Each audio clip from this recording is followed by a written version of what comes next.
Yo guys, Ben Askren here. This is the hand fighting DVD. On this DVD we're going to cover everything from hand fighting, controlling ties, getting to your ties, clearing his ties. We're going to work on 2-on-1s, underhooks, pretty much getting into the position you want to get to and not letting him get in the positions that he wants to.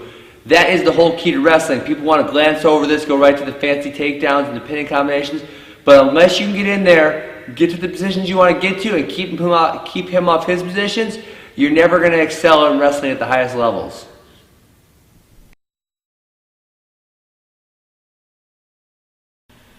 Getting to the tie. One of the things when I went back into youth coaching from college coaching that really shocked me that I had to teach was how to get into a tie. So, when coaching college wrestlers, you don't really got to work on how do you get into a tie because most of them have been wrestling for 15 years, they know how to do it. When I went to the first or second look adjustment tournament and the kids were staring at each other like this and neither of them were ready to grab each other, and I realized we worked on a lot of things, but these kids, they didn't know how to get a hold of each other. So there's three really simple ways I like to do to get into my tie, because the worst thing you can do is this. Okay? And I see a lot of high school wrestlers that is reaching up because obviously that leaves my legs wide open. So, three really good ways to get into a tie without giving up anything. Number one, lead low and look for a wrist. So all I do is lead low, I look to attack a wrist.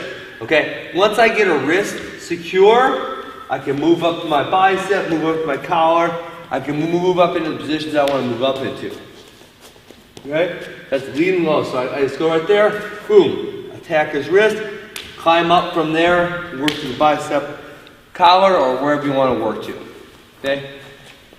Second way I can get to my tie effectively, I can fake, make him flinch, and then I'll be right into my double bicep. So from the outside tie, fake, as he flinches, I get my tie on right there.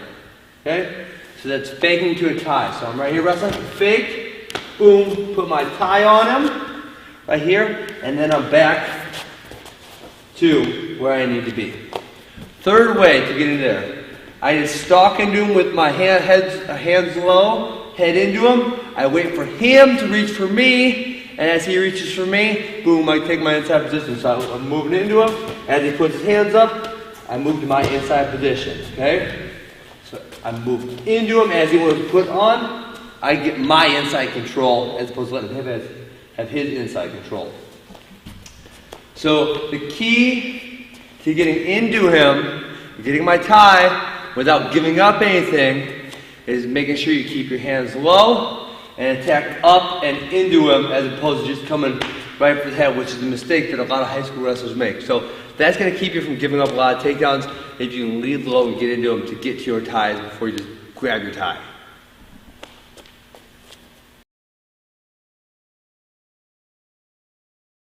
Just like we talked about clearing the biceps or clearing the collar tie, we got to be able to clear a 2-on-1 also. So if our opponent comes out and has a good 2-on-1, we need to be able to effectively clear the tie. So Max grabs that 2-on-1. The number one thing, and I've been using this one for a long time, 12, 15, 16 years, okay? Attacking the high hand. So I attack the high hand, pull my elbow back in, circle out. Okay? 2-on-1. Attack this high hand, so I grab the fingers, elbow in, circle out. Okay, that's my number one go-to. I got to clear 2-on-1. That's what I really want to go to. I'm going to show you a couple other sneaky ones here, but remember, that's my number one. Okay, so this is 2-on-1. The other one, grab the elbow, I'm going to roll it in, I'm going to switch to 2-on-1. So I'm pull it in, switch to 2-on-1 right there. And now I got my 2-on-1. This is good, really Greco match. If I really like working that 2-on-1. So right there, attack elbow. I'm kind of pulling in towards his thumb. Boom. Switch to my 2-on-1 as I come through. Okay. Max gets a 2-on-1. Okay. I'm going to bring this foot forward by pulling him because Max is going to be holding the 2-on-1 tight. I'm going to pull it. I'm going to sit through. I'm going to attack that foot. So I'm going to pull right here. I'm going to block down. Boom. That's the Raymond Jordan takedown. If you guys don't know Raymond Jordan, that's one of my teammates in Missouri. That was one of his favorite takedowns right there. So he hits one. I'm rolling this. So we're going to roll that hand down so it clears. roll that hand down right there, attack the cross leg, boom. Hopefully I get lucky to catch him on his back. Okay, one last one for clearing the 2-on-1s. Really like this one. It's the limp arm, or it can be the step behind limp too. You see a lot of foreign guys doing this right now in freestyle wrestling. So as I would step behind, turn their shoulder down, boom, limp out of there. With the foreign guys, they're attacking the single leg, stepping limp in, attacking that single leg. I think Sargush got that one on me in the 2008 World Cup. I wasn't aware of that technique yet, so it really wasn't fair that he hit that one on me. But now we can use it to our advantage. That's the limp arm, step back, that single leg, get the score with it. So that was clearing the 2-on-1s. We need to be able to clear the 2-on-1s our opponent gets us, just like the collars and the biceps. We absolutely cannot let the guy have a tie on us any longer than a second. As soon as he gets it on, we're fighting it off. We're getting back to our controlling position.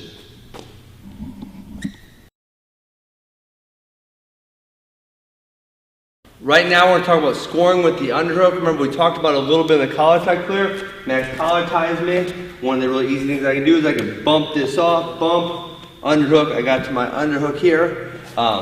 Few other really easy ways are pull the head, so I attack here, boom, pull it, punch it, right into the underhook there. Okay? Those are two really easy ways to get the underhook. And I could go over a lot of ways to get the underhook, but those are two really good ones.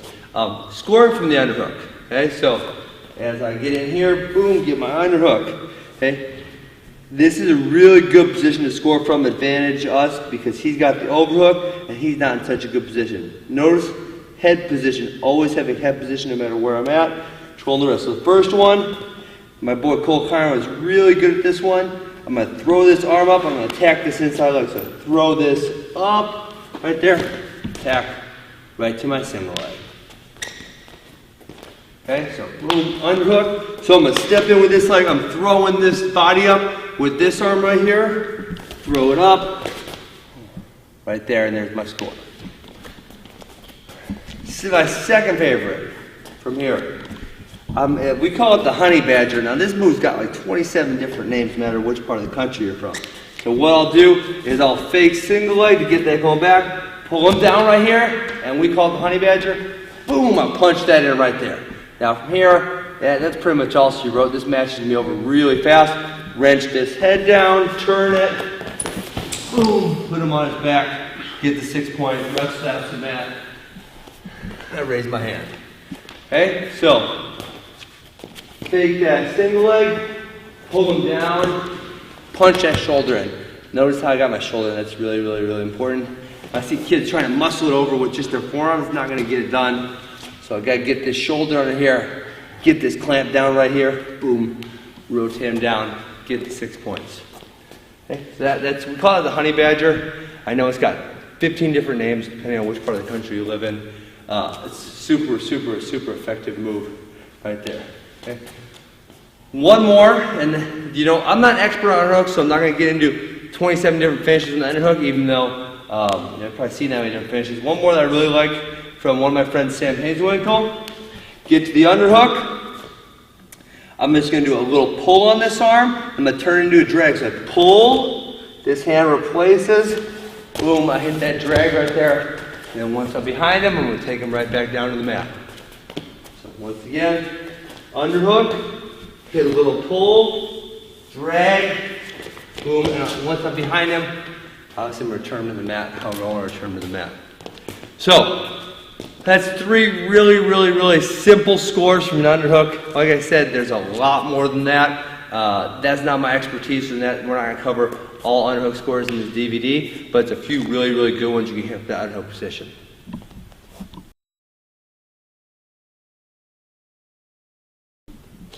Okay, we're going to go clearing the underhooks. Obviously, if he's able to get in the underhook and control me, I'm going to have a tough time getting my offense. And this was really one of my biggest problems my freshman year in college.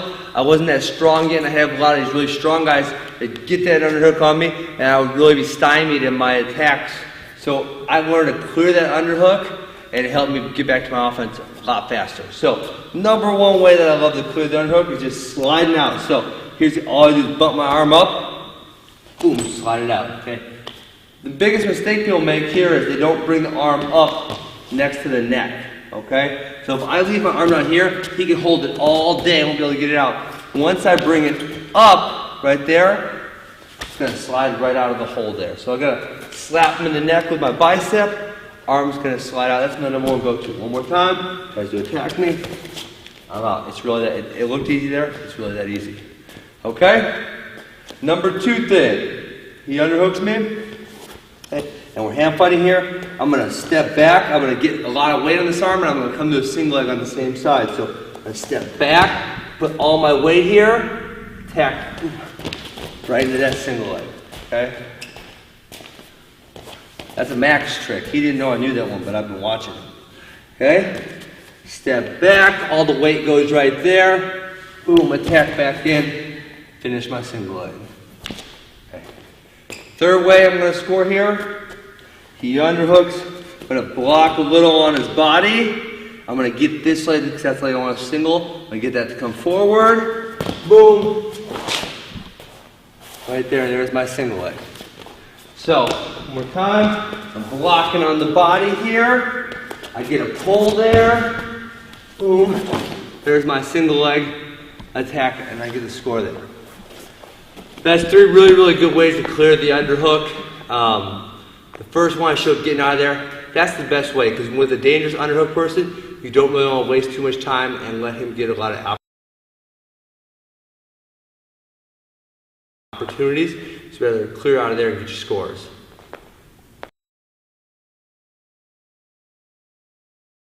Okay, so another technique from the collar tie clear I want to focus on is the elbow off, and we're going to use this a lot when we're setting up our shots a little later on in the other DVDs. So off Max's collar tie, I want to attack the hand, thumb on the outside. That's key right there, is having that thumb on the outside.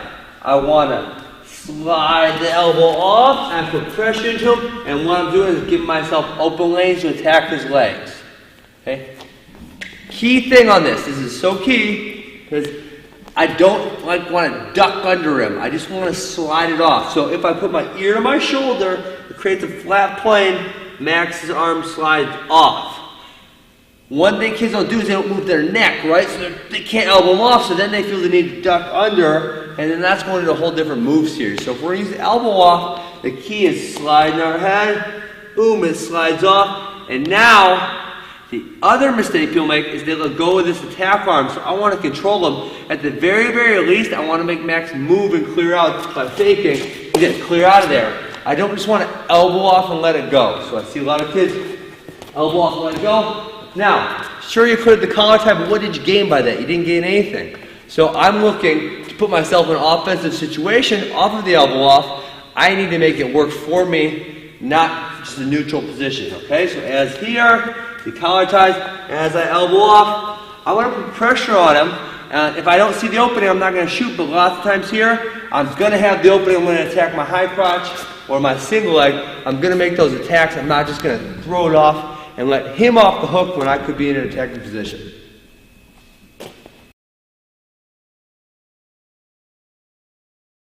Now that we've got to our tie safely without giving anything up, we've figured out what tie we like. The next key is being able to move your opponent. And there's no real perfect way to do this. You just got to kind of feel it out. And then obviously once we get into our setups, we'll have a more clear vision of how we're going to get to the legs. So once we get to our tie, here, whole key, and we're going to do some drills for this at the end of this DVD, but whole key is understand how to move this person, because whether I'm shooting or I'm snapping or however I'm going to do it, every score I do is going to come up me moving him or me getting him out of position. So I really got to understand how to use my hands, so whether it's snapping and clearing, pulling him underneath me, pulling his foot forward, using the wrist to pull him, pulling his head down. All that stuff is really important when we talk about getting to the legs. So we're going to do some really good drills for that at the end of this DVD. But once you figure out your tie, so like I said, remember mine was double biceps, that's my favorite, right? Or even if you like the collar tie, once you get here, figure out how to move him with this tie effectively so you can get on your leg attack. Most people just think, okay, I get to a tie, I tap the leg, and then I shoot, or I just do one simple setup. But really, it should all flow together, in one cohesive unit as you're leg attacking, it's going to make everything better for you.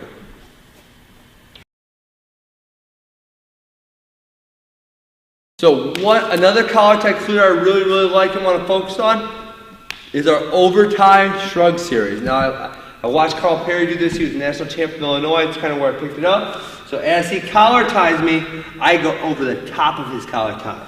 Now, the important thing I will do right now, and the part a lot of people mistake, is they don't pull it in right away. So we just kind of stay in this neutral position where he's got a collar.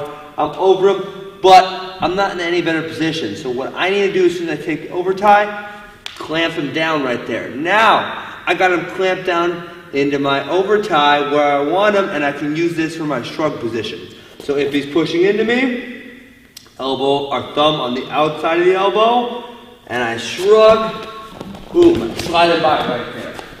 Okay?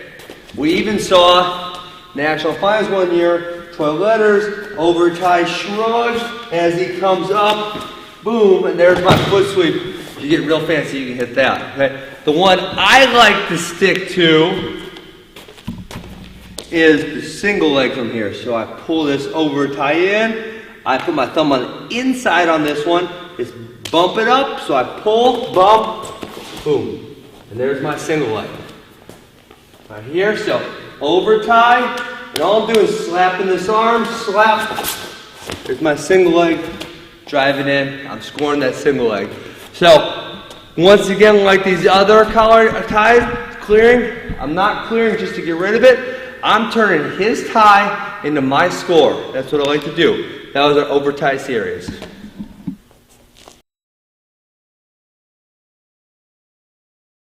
Now that we did a broad overview of the collar tie clears, I really want to focus on the slide by series. I want to work on some details and a few common mistakes I see. So, the number one thing we need to hit either of our slide bys is pressure from our opponent. What that means is he needs to be pressing into me for me to hit either the gorilla or the Snyder slide. One thing I see people make a big mistake on is they're trying to hit from either a neutral stance or moving into him. Okay, so if I'm moving into him, obviously I can't hit it. And a lot of times if I'm just standing here and he's got no pressure, I just try going, he's going to drop right down to my leg, and I'm going to give up a leg attack when I was trying to slide by and I wasn't supposed to. Okay, so we really got to make sure opponents giving us pressure on the slide bys or no time to hit them. Other thing on the Snyder slide, remember that's Brian Snyder, awesome assistant coach at the University of Nebraska. I got to have my elbow up. Okay, so right here, if I'm down here, I'm never going to get a good enough grip in here to make it work. So get that grip right there as he's pushing in, boom, slide him right by, get my score. So that's a few details on the slide by series and a few common mistakes you're going to want to avoid.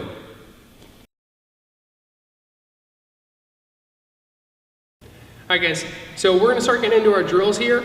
A big thing that I think that is the most, or it's the most critical thing when you're getting on top and working on top. It's not exactly the move that makes it really effective. So like if I've got a really good half Nelson, but everyone knows it, then they can defend it. It's when I've got things that go together. For instance, like the cradle and the Here's a really good drill, and you can modify this to fit whatever needs your team has to work on for the time being. So I'll give you a lot of different examples of stuff we do, but this is really good for live wrestling. So you do a live wrestling scenario where it's just hand fighting. So we got, you can kind of mix up the rules. So like one of the things we do is if you can pull them down and get their hands to touch the mat, that's the point. Or if you get their leg up in the air but you can't hit your own knees, that's a point, right? So we would live wrestle under those rules. So Max and I would wrestle and try to be getting the leg or pulling the guy down to the mat. Okay? You can also change it up so an underhook scores a point, right? So also, if I get an underhook, that's a point. Okay? You can change it up so if I get a 2-on-1, that's a point. So we can make a lot of different rules within the same game, but it's a live wrestling situation with a certain set of rules, so your kids are working on hand fighting and just hand fighting, and there's really nothing else going on there. So there's a lot of different ways you can work that one. It's a live battle between opponents. Make up your own rules. So we like single leg, that's a point. Pull the head down, get him to the mat, that's a point. Underhook, that's a point. Toe one, that's a point. You can make up your own rules in here. All that stuff works. But that's a really good way to get kids hand fighting in ways they normally wouldn't be hand fighting.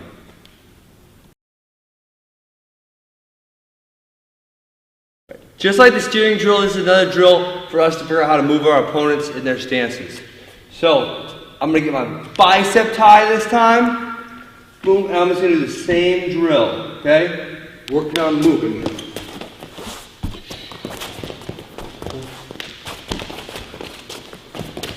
One really important key to notice in this drill is number one, staying in my stance the whole time. Number two, I'm keeping my attack stance. So my attack stance is my right leg forward, my left leg back. So as I pull up my single leg, it's always there. As I pull up my high crotch, it's always there. I'm not flailing about, moving my legs all over the place, and hands all over the place. It's a really, really set motions. And that's what kids gotta understand. Because really, once they understand these last two drills, how to move a person, all the setups come easier. The fakes, the snaps, all that stuff comes really easy once you understand how to move a person.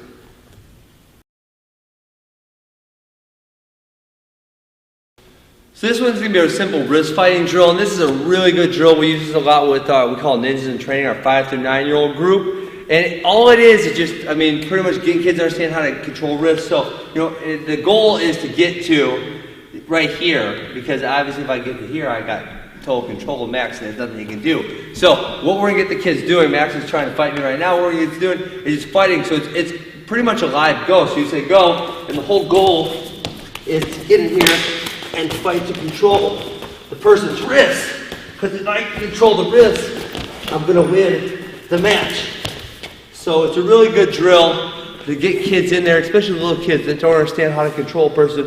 Get them there kind of fighting for the wrist, battling, and trying to get a hold of them. And the whole key to the drill, our goal of the drill, is to get right here where I control. And if I get here, then that's kind of a win for the drill.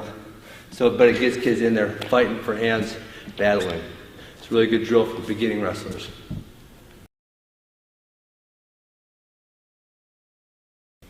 So what we're going to do right now is a steering wheel drill. It's a drill with the collar tie and tricep you can use to get your guys working on moving each other. So, I'm going to take my collar tie here, I'm going to push the head, pull the arm, move them, right? Switch, tricep head, move them, switch, move them, switch. And so what I'm doing is I'm getting used to my hands and my feet working together to move my opponent. And this is a really, really important thing to understand. Because once kids understand how to move someone, all the setups become really, really easy. If I don't understand how to move my opponent, all the steps are really, really difficult. So, this steering wheel drill, another one where you're really good at early season, get the kids in shape, because it's really hard to move another person around, and just get their feet moving, get their hands moving, get you getting the motions down. So, pushing here, pulling here, steer them, steer them, steer them, get the guy moving. So that's a steering wheel drill. It's a really, really good drill to get my opponent moving, understand how to make him move.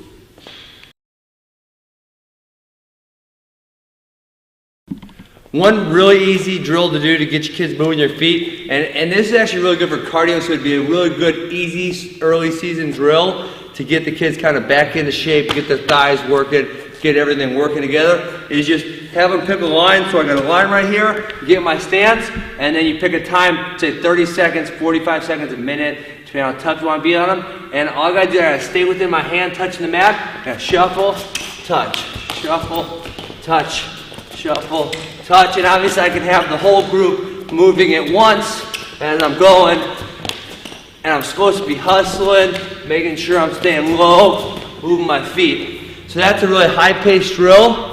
I'm already kind of breathing hard a little bit for that few seconds, but it really is going to get the kids' legs in shape, get them moving their feet, and get them breathing hard. So it'd be a really good early season drill, get the kids back in shape, get them moving their feet, get them in a good strong stance.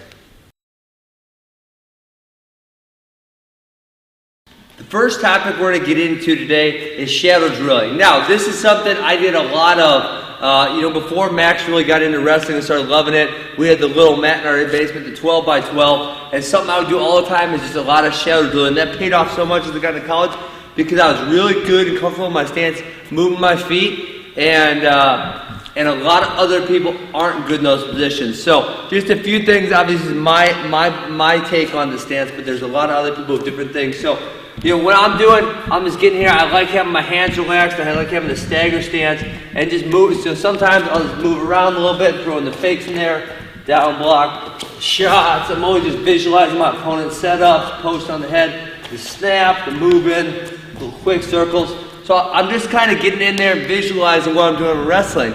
And the thing is, I'm not going to tell you got to move like me because I move in a unique way, but find someone who's really good. John Smith, someone who's got great movement.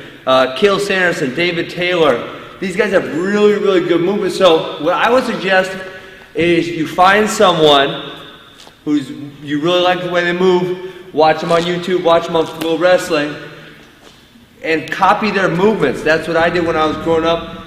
And so you got to get really comfortable with your stance. And I'm talking about spending a lot of time in here, and it's something you do without a partner, by yourself, anytime you want. So just get down your stance, move, work on the fakes, posting, circling, get a couple shots in there, fake, down block, sprawl, and just get it moving in there. And that's something I did hours and hours and hours and hours and hours of alone in my basement, and it made my movement really, really good as I moved high school into college. So first thing you gotta do is get really comfortable in your stance, shadow drilling, moving, and that's something you can spend a lot of time on by yourself. But it was huge for me.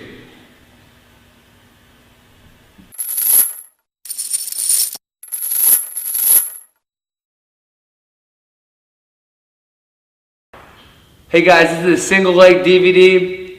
This is the most effective takedown in the entire world, bar none. And this was my #1 go-to takedown all the way through high school, all the way through college.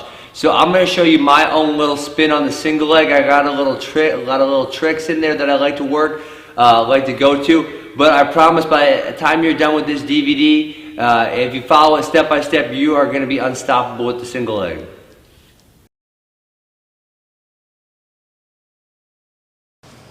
We just talked about our setups, but one thing a lot of people don't talk about that I think needs to be discussed is timing. Setups are all about timing. Every single setup I do, there's a perfect time to shoot. There's too early, there's too late, and there's the perfect time. Okay? As we get higher in skill level, so as we go from youth wrestling to high school wrestling to college wrestling to Olympic level, the amount of time on either side of that perfect time where your shot's going to work, it gets really, really, really small the better you get. So as my setup, for example, if I'm doing a snap here, as Max's foot moves with my snap, there's a perfect time to shoot. So as his foot, there's a perfect time to shoot. And if you're not paying attention to that perfect time, if you just think, oh, I can snap him and then shoot whenever, it's not going to work. Like the one thing I see a lot of high school kids do is they get a good setup, they wait, and then it's no longer a good setup because we're past the time at which you should have shot. So for example, if I fake him and his leg comes back and now I try to shoot, way too late because his foot's already been replaced, he's got his balance back, he's going to sprawl me when I shoot. So we have to pay a lot of attention to timing when we're setting them up, and really as I get older, all the kids know the same setup, or all the men know the same setups. It's who can time them the most effectively in a manner which allows you to get to the leg. So as you're working through these steps, really make sure you're paying attention to the timing of them.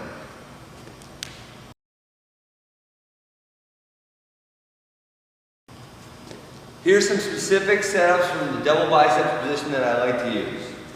Get to my double biceps. Remember, always lead low. I don't just come up and try to grab them, so I lead low. Boom, I get to my double biceps. Okay. The first one I really like to use is the fake single to the single. So fake single, as it comes back, I shoot to it. If I'm faking the same leg I'm shooting, I need a pause in the middle. So it's fake, pause, shoot. Fake, pause, shoot. So what I'm waiting for is it's going to take time for his leg to go back and then come back to me, so I'm giving a little pause in the middle there in order for his leg to come back and me to be able to attack it. Obviously, if his leg goes back, it can't stay there. So if I need to give it a little assistance coming back, all I'm going to do is a little pull of my tricep. He's coming back, and that's when I can shoot him. Okay? Another one here is a fake high crotch single. So I fake my high crotch, there's my single. Okay? On the high crotch, when I fake the high crotch, I only fake the opposite leg, so fake high crotch on a single, there's no pause, it's fake shot. Fake shot. And if you notice on both of these, my fake is not a huge motion. That's a big, big mistake a lot of kids make, is they try to make these gigantic motions on their fakes, right? My fake is a really subtle, small motion, but it's enough that he's got to respect what I'm doing. So it's just a small one, okay? Over here, it's a small one. Not a big motion, it's a small one, it's a quick one, and it's allowing me to make that next step to the next move really quickly. Okay? Also got my snap, doing double biceps. Got my snap, so when I'm snapping, coming to the back of the neck, I'm rolling my hand off.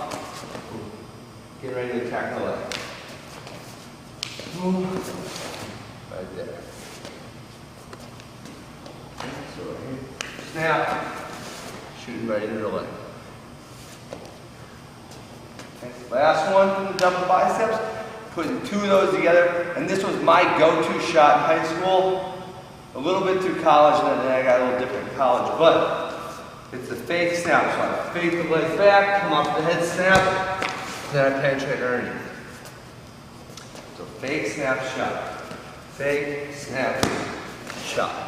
Now, notice right here, I haven't talked about this yet because I'm talking about setups. Every time I'm shooting my single leg, good position. So good position on a leg attack is head, shoulders, hips, all in a line. Now, am I going to get here every single time when I shoot the match?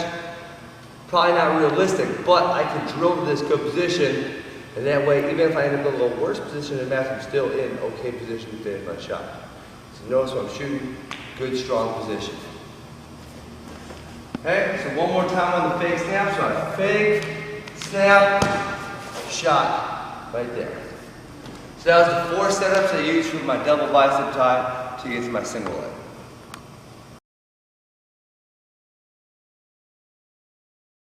Another setup I really like for the single leg is my reverse wrist setup. So what I'm going to do is as he comes to grab me, I'm going to go bicep, reverse wrist, roll it out. So as he comes to grab me, I got my bicep here, I attack the wrist, reverse it right there. Now all I need to do is open up a little space for my shot. Open up that little space, there's my shot. The big mistake kids make is they think they have to open up a gigantic space, so they think they have to put the arm all the way here. I don't need a huge space to shoot through. All I need is a really small space to shoot through to get my shot. So shoot through, bang, right there, and then I'm in my single. That was the reverse wrist setup.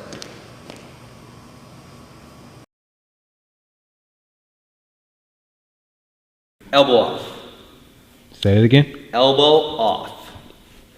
Okay, so another technique from the collar tie clear I want to focus on is the elbow off, and we're going to use this a lot. We're setting up our shots a little later on in the other DVDs. So off Max's collar tie, I want to attack the hand, thumb on the outside. That's key right there, is having that thumb on the outside. I want to slide the elbow off and put pressure into him, and what I'm doing is giving myself open lanes to attack his legs. Okay?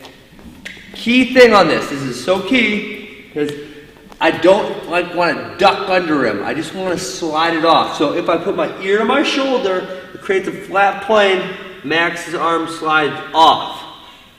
One thing kids don't do is they don't move their neck, right? So they can't elbow them off, so then they feel. So as I go to all these setups and I get to the single leg, right here, if I can take the single leg up to my feet, it's going to be a lot easier than if he sprawls me out to finish on the mat. Now, I'm realistic, we're going to cover the finishes on the mat, but like I said, we want to drive to his feet and finish here first to make everything easier. So, as I shoot to my single leg, my head, hips, knee are all over each other. I'm able to drive up really, really easy. Now, this is my mid-level finishing position. There's a lot of important things going on right here that people don't do. So, let's go through all the important things that are going on right here. Number one, heads up in his chest. Okay? What this is allowing me to do is keep his weight off me. If my head goes low, his chest comes down. Now I'm dealing with all of his weight. So I need my head to stay up and keep his chest up and keep the weight off me. Number two, my feet are like his and my leg is acting as a table right here. Okay? So what that does is it doesn't allow him to bring this leg back up right there. Now what a lot of people do, and the big mistake I see, is they have my feet facing his, and what that allows them to do is yank that leg back, boom, put the weight on me, and now I'm straining under his sprawl. Here, feet are the same, and my legs acting as a table for his leg. Can't get the weight on me here, can't put the weight on me here. The last thing I do is I'm putting weight on his thigh. What that's doing is keeping that foot heavy. So if I've got no weight on him, he can hop around nice and easy. As I put the weight down, now it becomes really laborsome for him to move him around. So that's my mid-level finish position. There was a lot of important things going on there. The three key things are head in the chest, feet like his, shoulder pressure on his hip. Now, once I get there, I'm always looking to take the foot high in the air. As I shoot, I drive up to my good finishing position. I'm always looking to take the foot up here. Okay, so remember I got this locked in nice. Watch how I go up there again. So from here I drive in to get his pressure off me. Drive in, I step back, I slide down, I bring it up high. Once we get here, there's very few wrestlers who are in Max's position who can stop me from scoring on them. Not that many people with really good balance. So once I get here, I got 90 something, 96, 97% finishing rate. Once again, I'm looking to go high with the leg. Shoot, drive in, good middle position, heads up, feet are good. Slide down, bring it up. Right there. Okay, now, there are a couple ways he can stop me from bringing the leg up high where I want it. Number one way is a whizzer. So, I get in here, he puts his whizzer in. Okay. So what I want to do here, so remember the feet are all in line, that's so important. Heads up so you can't put that much pressure. I want to take a baby step with the middle leg, so there's three of them, middle one, and then all I do is sit him back and it's going to make him fall right to his butt. Right there, pressure down, he falls on his butt. So this is the one way he can stop, or one of the two ways he can stop me from bringing the leg high. But what I'm doing is I'm taking that away from him. So if he's got this pressure on the whizzer, I'm not going to be able to take it high. So what I do is I get my head in, small step, sit him down with his butt. Right there. So that's going to take that defense away from him. The other thing he can do to stop him from bringing the leg high is take his leg on the outside. So as he does that. Now I'm going to battle with him here for a little bit. I'm going to try to keep stepping around and get it where I want him. And sometimes I'll be able to get it back where I want it. If he's really good there, what I need to do is get this knee in my armpit so I need to rip it up right there. Now from there, so I get it this high, it's an easy trip finish. Put him on his back. Those are Max's two really good defenses to keep me from bringing the leg up high, the whizzer, and then putting the leg on the outside so I can stop both of them. The last thing we got to talk about is if we somehow get out of position, don't have our head in the chest, he's leaning really hard, and I just can't sit him back because his pressure's too far forward with the whizzer. So I get right here, and he's just leaning too far. I can't sit him back with the whizzer. What I do is I step out and go for a limp arm. So I step back, grab the shoelaces, right there, limp him forward. I got my takedown. One more time. So Max was able to get all his weight forward. I couldn't keep my head in there. I can't sit him, obviously, from this position. So I'm going to go to the shoelaces right here. Shoelaces. Limp. Finish my takedown. That was my mid-level finish position. I feel like it's a position I really excelled at. It's allowed me to score a super high percentage of single leg takedowns. Once I get on the leg, I'm really good at scoring there.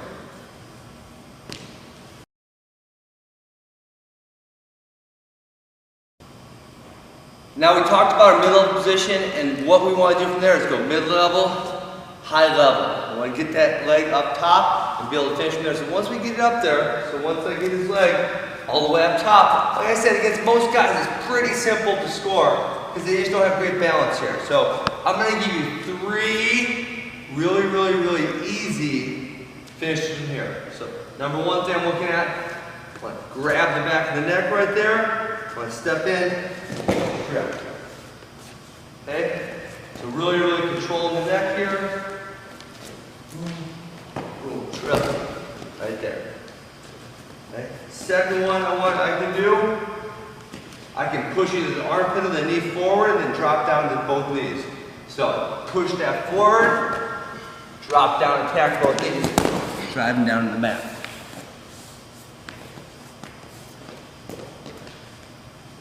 Here, I can also push the knee down, drop down, attack both knees.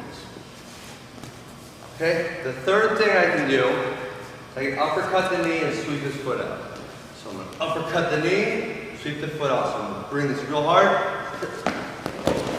Right there, put him down. The mistake I see people make like this is the rhythm, and they don't step in. So obviously, if I'm a soccer player trying to kick the ball, I wouldn't kick the ball like that. So as I said, I got to step in. So I'm sweeping that foot out real easy. I got to lift him up. Obviously, his foot, I can kick his foot as hard as I want. It's not going to move unless it's off the mat. So I can kick him right there. He probably doesn't like that, but it's not going to move. So I uppercut this. Boom, and come down like that. The one mistake, or the biggest mistake, I see kids make when they get a leg high, is doing the forward trips. So with all the scrambling, obviously we'll talk about the Funky Fresh DVDs later, all the scrambling happens, if I go forward trip, it allows Max to grab the leg and roll so easy to a position that's going to be advantageous for him. So the biggest mistake I see in the high single position is people trying to trip forward. I really don't like that. I'd like to stick with those more simple basic finishes that work.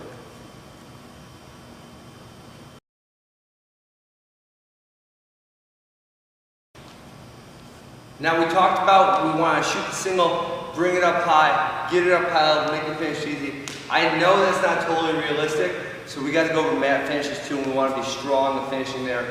The worst thing we can do as a leg attacker is shoot and let him score. That's absolutely not going to work for us, because that's what we're going to make you scared of shooting, and we don't want that to happen. So as I shoot to his leg, I'm looking for a couple things. So Max shoot, he sprawls on me. Number 1, I'm still looking to keep my head up and stay strong. No matter where he's at, I don't want to let it get on top of me and drive my head into the mat right there. This is going to be a bad position. So even if he's got all the weight on me, I'm still trying to keep my head up strong. Now, from this mat position, I have 2 series that start differently, but they work the exact same.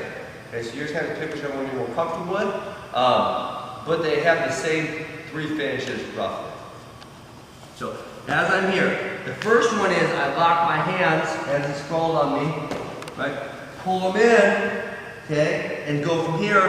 The other one is I put my hand out, I post it and sprawl me, I step and slide, and then I go from there. So they start different, they end exactly the same. So all the finishes in the show, they apply to both the step and slide and the lock and pull. All finishes apply to both.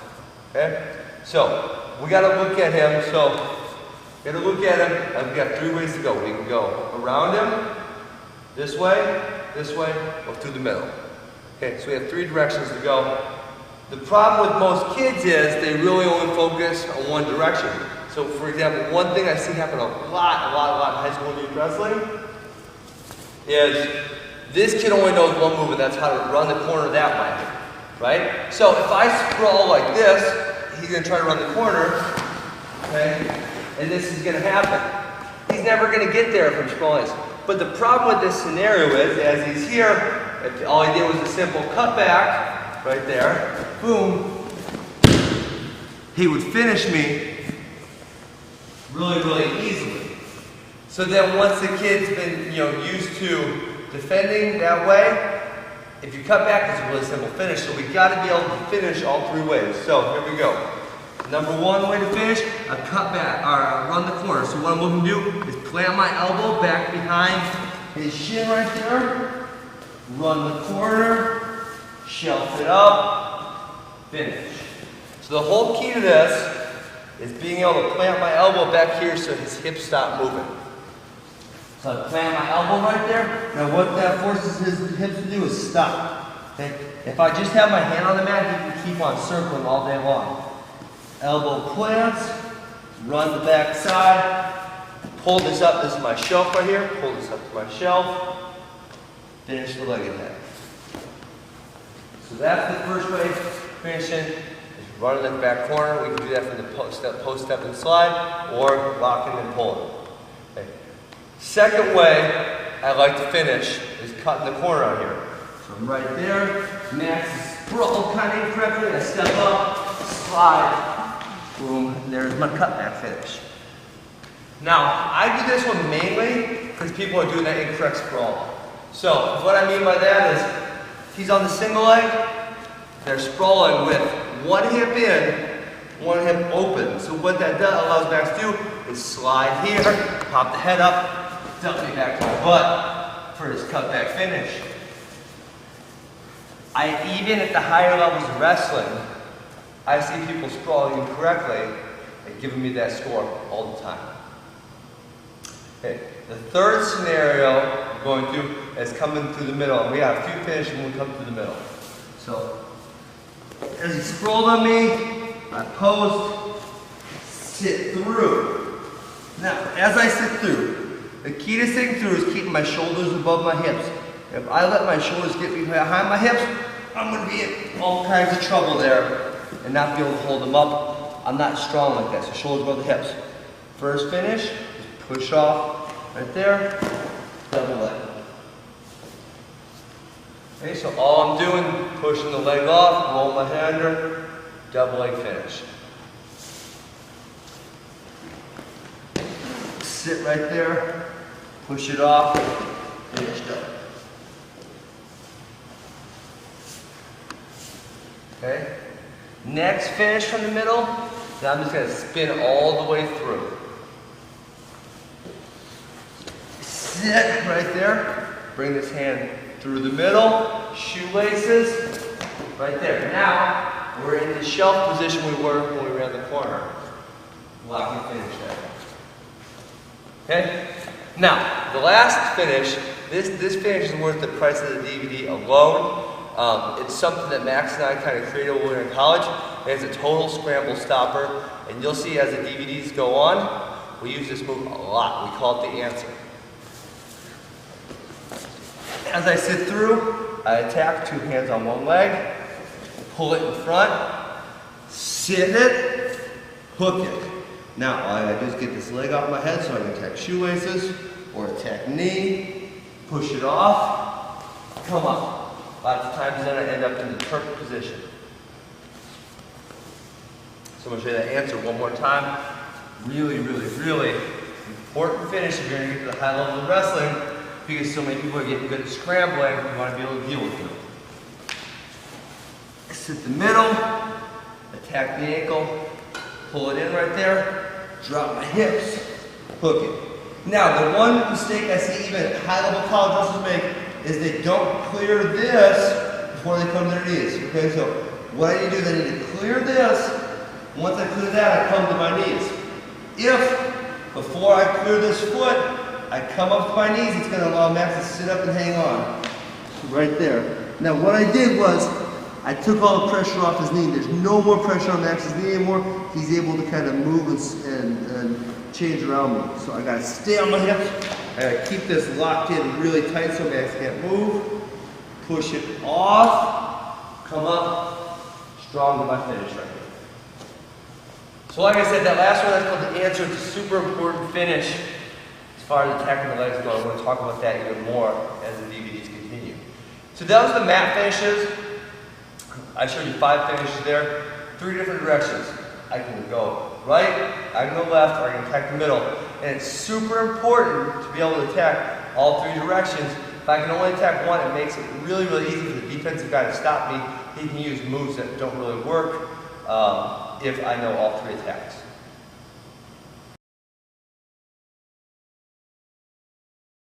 Right now we're getting, again, it's in scrambling and stuff like that. This guy takes a single leg on us, so a sweep. All right, so we've passed. Say this guy gets a corner on us. This is where it becomes hard for us to pass. So what we're doing, or it's sprawling, either or. But what we're gonna do here, rather than go with the traditional whizzer, which he's kind of already passed, we're gonna start grabbing our shin.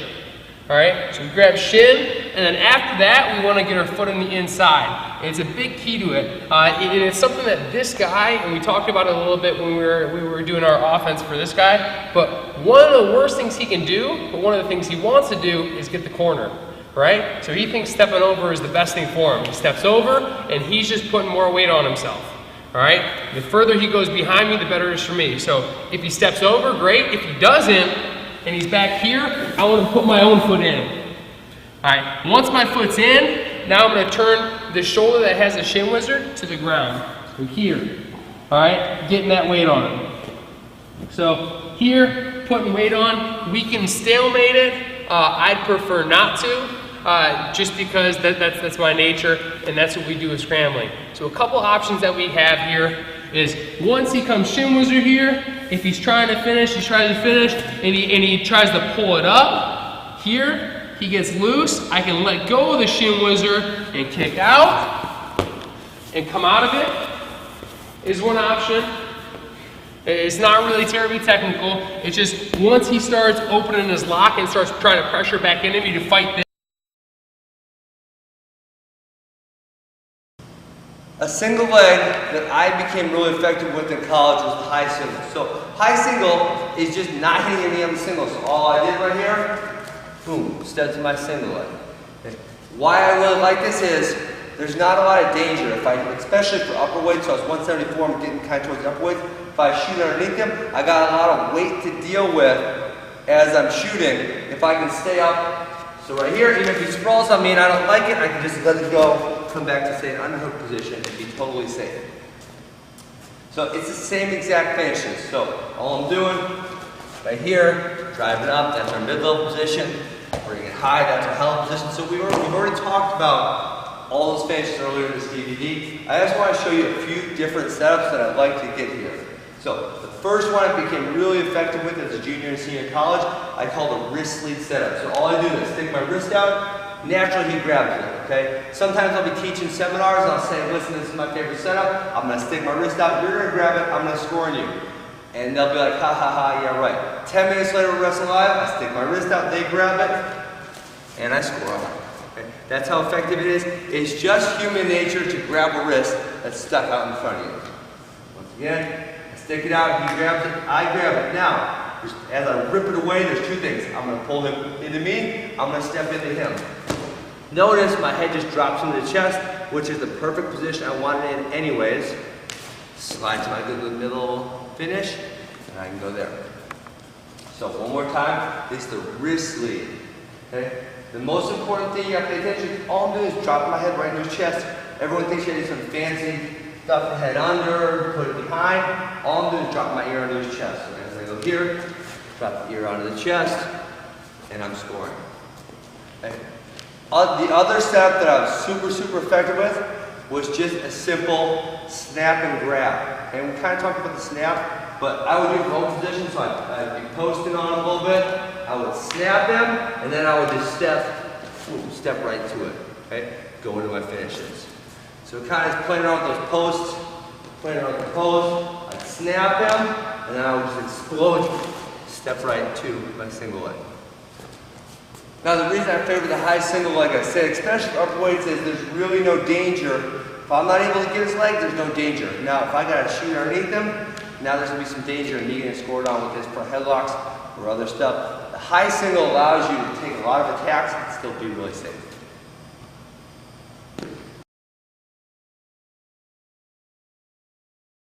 Alright guys, talking about low singles now. I mean, first, I think that the main thing to go over is the position you want to end up in, because that's the most important thing. So getting to it is kind of secondary. But if you're not getting in the right position once you're there, you're going to get in a lot of trouble. So for me, the hand that's attacking, so whichever way you're going, it's the outside hand that's going to be attacking, and we want our forearm on the ground and our hand wrapped right around the heel. All right? A lot of people, when they attack their low singles, end up putting their head through, and it's a mistake. If you guys watch our scrambling videos later on, you can find that out. The most effective place to put our head is right at the knee. All right, we don't want to go past it, we want to have our head right there. And the reason we have it there is because we're going to block him from coming forward. So if he tries to come over top of us, you see he stopped. Whereas if we're here, all right, he can come over top, he can do a lot of different things. All right, so forearm down on the ground, hand at the heel, head in there. All right, other hand just posted for support. I never want to put two hands on the leg. All right, so getting there, guys, you can do a lot of different things. For me, I like doing reverse wrist, and I'll fake drags on the side that I don't want, is my main attack. So I'll come here, I'll fake a drag here, so he steps back, here, and then I'll come drop low single here. And I'm just dropping knee, again, hands placed, heels wrapped, and my head's at the knee. All right, so there's one setup here, so you can either fake at the wrist, or you can fake up here, he steps back, drop it in. Misdirections are big, so he's a right leg lead, so I know he's leading here, so I'm always going to fake the lead leg. So however I can move here, and come back. So all you're doing is stepping outside, so stepping outside, and coming and attacking there. And then another one I'll do is here. So if I'm ever attacking this, attacking like an outside elbow, I'm looking for a duck under. So if I'm ever coming here, he steps back, I'll come back this far side, the same thing. There's other ones that you can do. If you guys watch John Smith, you guys will see that he's just amazing at timing steps. You know, when the guy's stepping, he's attacking. That's not one of my strengths. So I'm not going to show that, but go watch him on YouTube. A couple finishes from here, guys. Main one is here. You're attacking. Again, if you can't come over top, all we're going to do is put a hand on the side clothesline, and we're just going to run it down. Come over top. So in good position, dropping in. Knee, everything's down. Attacking. And just running it down, running it down. Come over top. Another finish that I like to use is when this guy here puts a lot of weight on his leg here, so I can't score. So he knows that I'm going to try and run around, so he puts a lot of weight there. So rather than running here, all I'm going to do is plant this hard. All right, I'm going to lift this heel, and I'm going to bow my head and drop him down, and then I'll cover. So again, one more time. Here, he puts a lot of weight on this leg, so I'm trying to drive in. He's putting a lot of weight on it. I'm going to switch off, so I'm not going to go here anymore. I'm going to clamp. All right, I'm going to lift this heel and drive my head down. And I'll also put both my knees on the ground. So here, attack, and finish. Other than that, a position you'll get in a lot because it's hard to keep your head on the outside. I mean, mistakes happen. Is you'll go back into our answer position, which here, if he comes over top, just coming out the back, two hands, hooking, and finishing there. So that's a little single for us, guys.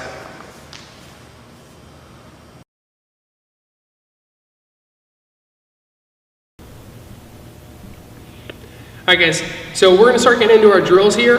A big thing that I think that is the most, or it's the most critical thing when you're getting on top and working on top. It's not exactly the move that makes it really, really effective. So like if I got a really good half Nelson, but everyone knows it, then they can defend it. It's when I've got things that go together. For instance, like the cradle and the Turk, or you know, the cross wrist to a Turk, or. So this last drill, it's kind of a drill, kind of live. You can kind of take it at a lot of different levels, but this is really, really important. I can honestly say it's one of my keys to the success of how good my leg attacks are. So one thing we would do a lot, Max and I, we would not just do single legs with all shots, but obviously we're talking about single legs, is I get to shoot on him, and then once I actually get to the shot, now he defends me. Now what that's going to allow you to do is get a lot of practice finishing shots. So I'll go ahead and shoot, boom, and then once I get here, now we're wrestling, and I got to really work to finish. So what that's going to do is it's going to teach kids to finish when you get to the leg, and they're not going to have to worry about getting in there. Now you can do that drill, say at 50%, so both guys were going 50%, we're kind of sparring, but we can do that drill live, okay? Totally live, so I got practice finishing live. I would recommend doing a little bit of both. That way it gets kids, 50%, maybe they just learn the moves, they can work on finishing, but the guy's not going totally balls to the wall on them. Or if they go live, now they really got to do like they would do it in a match. It's a lot more opportunity, because what I see a lot of times, high school kids, especially if they go, oh, Max has got really good shot defense, I don't want shooting on him. So if you say, okay, you're wrestling a 5-minute live go. Well, if we're wrestling, and I know he's got good shot defense, this kid doesn't shoot that often, so he's not getting a lot of practice finishing shots, which is where he really needs to practice. So putting him on a leg and making him wrestle there, that's forcing him to be in a position he doesn't want to be in, and he's going to make him a lot better at that. So that is something Max and I did a lot, and that's really, if you see us shoot, we finish a lot of the shots we get to, because we're good at getting to our, once we get to them, we're really good at scoring. Now, on the flip side of that, another drill we can do is, it's a totally live go until you get to the leg, and then it's easy. So what we'll do is, we call this one hard in, easy out. So if I get a lock, so it's totally live wrestling, if I get a lock on Max's leg, now he's going to let me finish. Boom, and I just finish easy. So it's totally live before that, so Max is going to totally not let me get to his legs, but if I do get there, he's got to let me score. That drill is really, really, really good if you have kids that struggle to get to legs. Maybe sometimes you have kids who are good at scoring once they get there, but they're not good at shooting to the legs.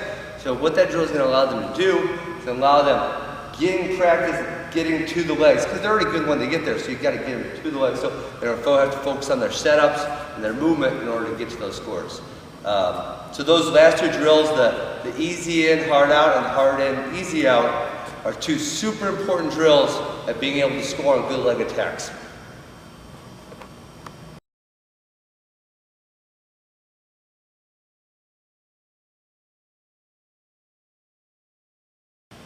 Here's a few drills you can do just to get the kids' legs in shape, getting used to getting that penetration position. So first one we did a lot in college, which is a toe touch drill. So what I need to get my stance, I'm just gonna step, touch the toe, step, touch the toe. And what that's replicating is the first step of our penetration, because before I shoot a single leg, I step, get a little lower, and then I'll follow that with a shot. The toe touch drill is just getting repetition on that first step of the shot. So all I'm doing, step, touch the toe.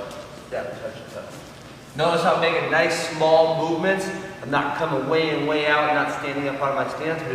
I'm just touching the toe, touching the toe. So I'll go maybe 30 seconds, the Max will go 30 seconds. And we can switch back and forth. Another good way, early season drill, get the kids' bodies in shape and get them replicating that first step of the penetration.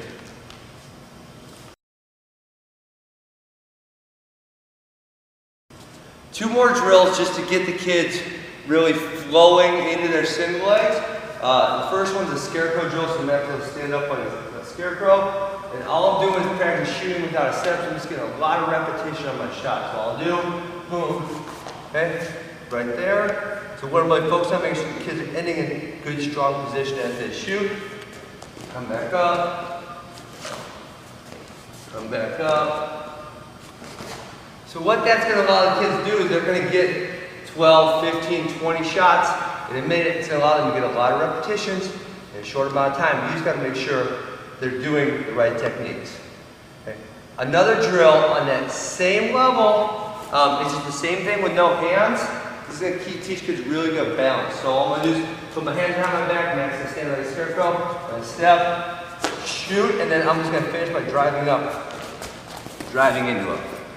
So I'm doing all this with no hands. It's going to help build balance, core strength. So right here, single leg, drive.